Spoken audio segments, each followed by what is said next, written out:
This is Bilal video वाली सरकार। और भाई आज की इस वीडियो के अंदर बात करने वाले हैं एप्पल की एक ऐसी प्रोडक्ट के रिलेटेड जिसको पहली बार जब अनाउंस किया गया ना, तो उसके अनाउंस करने का तरीका इतना मजेदार था कि लोग बिल्कुल परेशान हो गए। ये उस टाइम की बात कर रहा हूं मैं जब लैपटॉप भारी हुआ करते थे और उस दौरान स्टीव जॉब्स स्टेज पे आता है। आप समझे बात को, स्टीव जॉब्स स्टेज पे आता है, एक शॉपर सा पकड़ा हुआ है। वो जिस तरह आप किसी को अगर कोई पोस्ट भेज रहे हो तो आप शॉपर लेते हैं, और उसके अंदर से एक लैपटॉप निकालता है और बताता है कि भाई ये हमारा नया मैकबुक एयर है। और उसके बाद मैकबुक एयर जो है वो एप्पल के लाइनअप के अंदर एक बहुत सॉलिड लैपटॉप बन गया। इसकी मल्टीपल जनरेशंस आई हैं, लेकिन जो ज़्यादातर एरियाज हैं उनमें इस लैपटॉप में हमें ज़्यादा चेंजेस देखने को नहीं मिले। इनफैक्ट इसकी मल्टीपल जनरेशंस में भी इंटरनली चीज़ें चेंज हुई हैं, लेकिन अगर आप एक्चुअल जनरेशंस की बात करते हैं ना, तो आई वुड से कि इसकी कोई 2 एक्चुअल जनरेशंस आई हैं। छोटी मोटी चीज़ें चेंज होती रही हैं, लेकिन इसकी जो लेटेस्ट जनरेशन थी अभी तक जो चल रही थी वो ये वाला मैकबुक है जो कि मेरे पास मौजूद है। ये मैकबुक एयर के नाम से अगेन आता है, और मैकबुक एयर की एक जो डिफाइनिंग क्वालिटी थी वो ये थी भाई, पीछे से पतला होता था, पीछे से मोटा होता था, आगे से पतला होता था, और उससे पता लग जाता था कि आपने एक मैकबुक एयर पकड़ा हुआ है। अब ये कोई बड़ी बात नहीं है, बट इस लैपटॉप को जब आप आगे वाली साइड से पकड़ते थे तो क्योंकि ये वो वेज शेप डिज़ाइन बना रहा है तो आपको फील आती थी कि लैपटॉप बहुत ज़्यादा पतला है, जबकि एक्चुअल रियलिटी ये थी कि बैक से लैपटॉप जो है वो ज़्यादा मोटा था, जिसकी वजह से आपको ज़्यादातर जो कंपोनेंट्स हैं वो भी बैक वाली साइड पे देखने को मिलते थे। फ्रंट साइड जो है वो मोर और लेस बैटरी और स्क्रीन ही रह जाते थे, अदर देन दैट वहाँ पर कुछ मौजूद नहीं होता था। ये जो लैपटॉप इस टाइम मेरे सामने मौजूद है ये मैकबुक एयर M1 एडिशन है, जो कि एक जनरेशन पीछे है लेटेस्ट वर्जन से, क्योंकि लेटेस्ट वर्जन जो है उसकी आज हम अनबॉक्सिंग करने वाले हैं और वो मेरे पास यहाँ पर मौजूद है। और ये जो लेटेस्ट जनरेशन है ना, आई वुड से कि अब तक जब मैकबुक एयर लॉन्च हुआ है उसमें सबसे ज़्यादा चेंज होने वाला जनरेशन यही जनरेशन है। और अगर आप इस लैपटॉप को देखते भी हो तो यार यहाँ पर मैकबुक एयर मेंशन किया गया है और ये नीले रंग में है। ये साइड वाली साइड पर जो एप्पल बना हुआ है इस पे भी आपको ब्लू कलर जो है वो देखने को मिल रहा है। जो वेरिएंट हमारे पास मौजूद है 8 GB RAM 256 GB SSD storage वाला है। और मैं यहाँ पर ये चीज़ क्लियर कर दूं कि ये एप्पल की M सीरीज़ के जो अपनी प्रोसेसर आ रहे हैं उनका बना हुआ लैपटॉप है, जिसका मतलब ये है कि यहाँ पर जो प्रोसेसर लगाया हुआ है वो एप्पल ने खुद बनाया है। अब एप्पल ने जब M1 लॉन्च किया था ये पुराने वाला,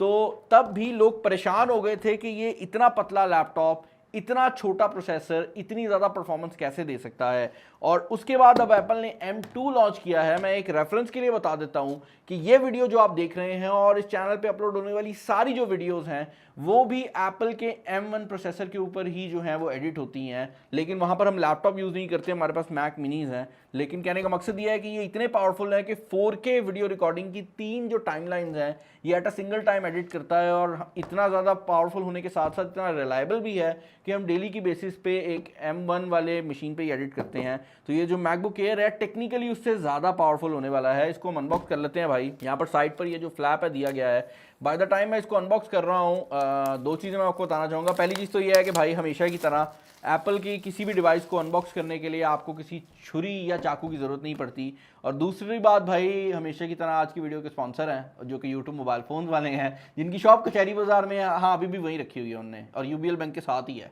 तो नंबर मैं फिर हमेशा की तरह डाल ही दूंगा। देखिए हमारे तो स्पॉन्सर जो है वो रेगुलर हो गए हैं, तो आप लोग रेगुलर होकर रेगुलरली सब्सक्राइब का बटन क्यों नहीं दबा रहे? मतलब समझ रहे हो, मेरा सब्सक्राइबर रेगुलर है लेकिन वो सब्सक्राइब कर नहीं रहा, तो दिल टूट जाता है यार। खैर ये जो लैपटॉप है इसको हम यहाँ पर अनबॉक्स कर लेते हैं। काफ़ी बड़ा बॉक्स है भाई। एक चीज़ मैं क्लियर कर दूं कि पुरानी जो जनरेशन है उसके और इसके अगर आप फुटप्रिंट की बात करते हैं, यानी कि एक्चुअल लैपटॉप के साइज़ की बात करते हैं, तो आप देख सकते हैं कि मोर और लेस दोनों का जो लैपटॉप साइज़ है वो एक जैसा ही है। और इनफैक्ट अगर आप इसको बाहर वाली साइड से कंपेयर करेंगे तो आपको बहुत कम डिफरेंस जो है वो देखने को मिलेगा। इनफैक्ट कोई डिफरेंस भी नहीं है बॉडी में, सिर्फ ये साइड पर थोड़ा सा डिफरेंस है। लेकिन अगर आप एक्चुअल स्क्रीन की बात करते हैं तो यहाँ पर ये जो पुरानी जनरेशन है ये 13.3 इंचेस के डिस्प्ले के साथ आती है। नया वाला जो जनरेशन है इसमें इनने बेजल्स को कम कर दिया है, जिसकी वजह से आपको सेम साइज के अंदर ही जो डिस्प्ले है वो बड़ा मिल जाता है भाई। और ओवरऑल जो फील है ना लैपटॉप की वो भी मुकम्मल तौर पर चेंज कर दी है। प्राइसिंग आप लोग पूछ रहे होंगे, मैं आपको बता देता हूँ। ये जो लैपटॉप है ये $1299 से आई थिंक स्टार्ट हो जाता है, और उसके बाद इसका एक $1500 वाला जो वर्जन है वो मौजूद है, जिसका मतलब ये है कि आप अपनी मर्जी से इसको स्पेक आउट कर सकते हैं। यहाँ पर आपके पास M2 को अवेल करने के लिए मैकबुक प्रो भी अवेलेबल है, लेकिन उसमें फीचर की काफ़ी कमी है, तो वो मैं रिकमेंड नहीं करूँगा। खैर लैपटॉप को हमने पहली बार ऑन किया है, इसका ये जो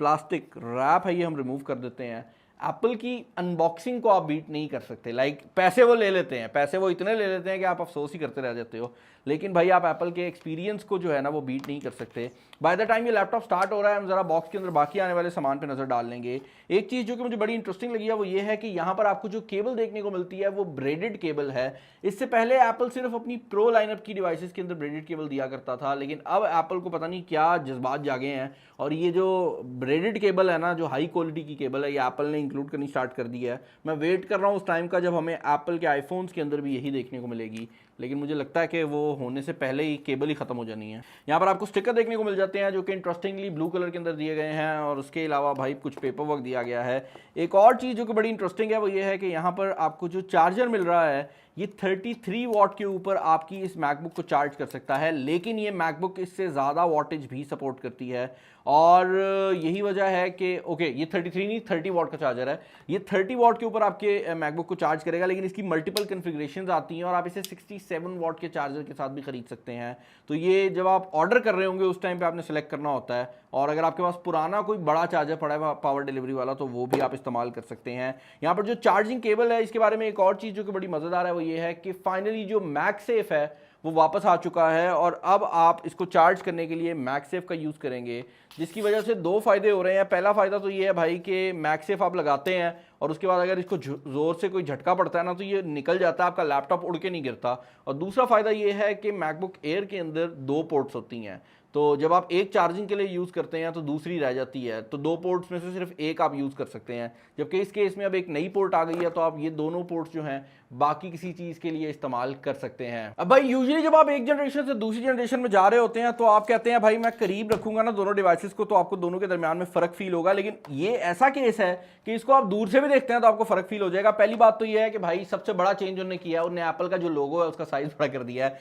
मजाक कर रहा हूँ भाई, सबसे बड़ा चेंज जो है वो इसके एक्चुअल फॉर्म फैक्टर के अंदर आने वाला है। दोनों लैपटॉप्स ही काफ़ी ज़्यादा लाइट वेट हैं, लेकिन जो नया वाला वर्जन है इसमें बड़ा डिस्प्ले होने के साथ साथ आपको जो ओवरऑल वेट है उसमें भी कमी देखने को मिलती है। अब आई एम नॉट श्योर कि ये एग्जैक्टली इनने कैसे अचीव किया है, क्योंकि यहाँ पर डिस्प्ले भी बड़ा हो गया है, बॉडी का साइज भी थोड़ा सा बड़ा हुआ है और ये थोड़ा सा ज़्यादा आई वुड से कि फील होता है कि मोटा है, जबकि एक्चुअल रियलिटी ये है कि अगर आप बैक साइड से बात करते हैं तो बैक साइड से ये पुराने वाला लैपटॉप थोड़ा ज़्यादा मोटा था, लेकिन अगर आप ओवरऑल की बात करते हैं तो डेफिनेटली ये नए वाला जो है वो थोड़ा फील होता है कि भाई पुराने वाले से ज़्यादा मोटा है। दोनों को ओपन करेंगे तो यहाँ पर आपको मोर और लेस सिमिलर चीज़ें देखने को मिलेंगी। पहले भी मैकबुक एयर के अंदर आपको टच बार देखने को नहीं मिलता था और अब भी नहीं आ रहा, लेकिन अब चेंजेस ये आ गए हैं कि जो आपकी ये फंक्शन कीज़ हैं इनका साइज़ बड़ा हो गया है। उसके अलावा यहाँ पर अब जो आपकी पावर की है वो अब एक सेपरेट बटन के तौर पे लगाई गई है, ऑल्दो वो पहले भी सेपरेट थी लेकिन उसका जो डिज़ाइन था वो थोड़ा डिफरेंट था। ट्रैक पैड की जो ओवरऑल साइज़ वाली साइड है वो काफ़ी हद तक वैसी ही रखी गई है।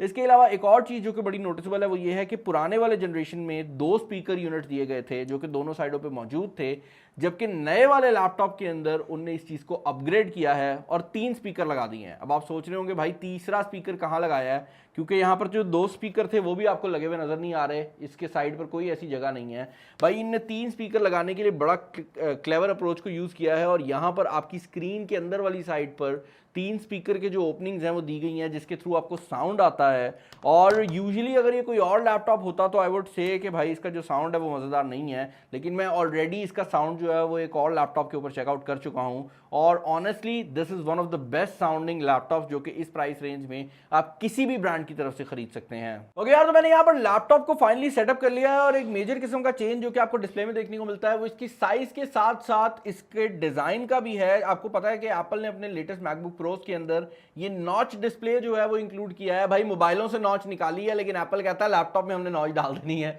तो यहाँ पर आपको नॉच देखने को मिल जाती है। जबकि जो पुराना वर्जन था उसके अंदर आपको बड़ा बेजल देखने को मिलता था और ये बेजल ऑनेस्टली इस पॉइंट के ऊपर अगर मैं देख रहा हूँ तो मुझे इतना अननेचुरल लग रहा है। मैं सोच रहा हूँ कि यार ये मतलब पहले जब यूज़ करते थे तो कभी फील भी नहीं होता था, लेकिन आप देख सकते हैं इसका जो किनारा है वो स्क्रीन का यहाँ तक आता है जो कि एक बहुत बड़ा किनारा है और यही वजह है कि ये जो लैपटॉप है ऑल दो सेम साइज था, लेकिन इसके अंदर जो स्क्रीन का साइज था वो काफ़ी ज़्यादा कम था। As far as the performance is concern तो यहाँ पर M2 का जो वर्जन है वो यूज़ किया गया है। और यहाँ पर जो सबसे इंपॉर्टेंट चीज़ है वो ये है कि जब तक M2 लॉन्च नहीं हुआ था ना, हमें ये लग रहा था कि जो M1 होने वाला है ना उसकी निस्बत M2 कोई बहुत ही डेफ्थ लेवल चीज़ होगी, और जो M1 है उसमें जो इवन M1 Max है उससे भी ज़्यादा पावरफुल होगा। जबकि रियलिटी ये है कि M2 को आप डायरेक्टली M1 के साथ कंपेयर कर सकते हैं। अगर आप इसको M1 Pro या M1 Max के साथ कंपेयर करते हैं तो ये कंपैरिजन नहीं बनता। यहाँ पर जो मेन चीज़ें की गई हैं वो ये है कि M1 वाली जो परफॉर्मेंस है उसको बेहतर बनाया गया है, GPU को स्ट्रॉन्ग किया गया है, और ये इतना पतला सा लैपटॉप, बाय द वे एक और चीज़ मैं बता दूं, ये पतला लैपटॉप जो है ना इसके अंदर इतनी पावर के साथ साथ कोई पंखा मौजूद नहीं है। उसकी रीज़न ये है कि ये एप्पल का जो सिलिकॉन है ये काइंड ऑफ उसी तरह से काम करता है जिस तरह आजकल मोबाइल फ़ोन के प्रोसेसर काम करते हैं, और यही वजह है कि इसको जो है वो पंखे की कोई ख़ास ज़रूरत नहीं है। हाउएवर अगर आप इस पर बहुत सस्टेन्ड लोड डालते हैं और ऐसा लोड डालते हैं जो कि कॉन्स्टेंटली इसको हर टाइम फुल परफॉर्मेंस पे यूज़ कर रहा है, तो ये 5 से 6 मिनट के अंदर हीटअप भी हो जाता है और अपनी परफॉर्मेंस को कम कर लेता है। बट ये लैपटॉप क्योंकि सस्टेन लोड के लिए नहीं बना हुआ, ये वीडियो एडिटर्स के लिए नहीं बना हुआ, तो अगर आप इसको नॉर्मल डे में यूज़ करते हैं तो आई डोंट थिंक सो कि आपको कोई भी प्रॉब्लम जो है वो आने वाली है। और यहाँ पर मैं ये चीज़ क्लियर कर दूँ कि सस्टेन लोड का हरगिज़ ये मतलब नहीं है कि आप एक टाइम पे मल्टीपल ऐप्स को ओपन कर लें। मतलब अगर आपने एक टाइम पे 10 चीज़ें भी खोली हुई हैं ना तो उसका प्रॉब्लम नहीं है, लेकिन अगर आप फाइनल कट प्रो चला रहे हैं और आपने उस पर वीडियो एडिटिंग करनी स्टार्ट कर दिया तो भाई तब जो है वो किसी हद तक जो प्रॉब्लम है वो स्टार्ट हो सकती है। बाकी भाई अगर आप इसके बाकी फीचर्स की बात करते हैं तो इसके अंदर जो सबसे इंपॉर्टेंट किस्म की नई अपग्रेड्स आई हैं उनमें इसका एक तो ये फ्रंट फेसिंग कैमरा है। अब आप सोच रहे होंगे यार बिलाल भाई आप एक कैमरा के लिए क्यों इतना एक्साइटेड हैं यार। रिसेंट टाइम के अंदर हमने देखा है कि ये जब से पेंडेमिक सिचुएशन बनी थी तो आपके लैपटॉप्स के अंदर मौजूद जो कैमराज हैं वो बहुत ज़्यादा इंपॉर्टेंट हो गए थे,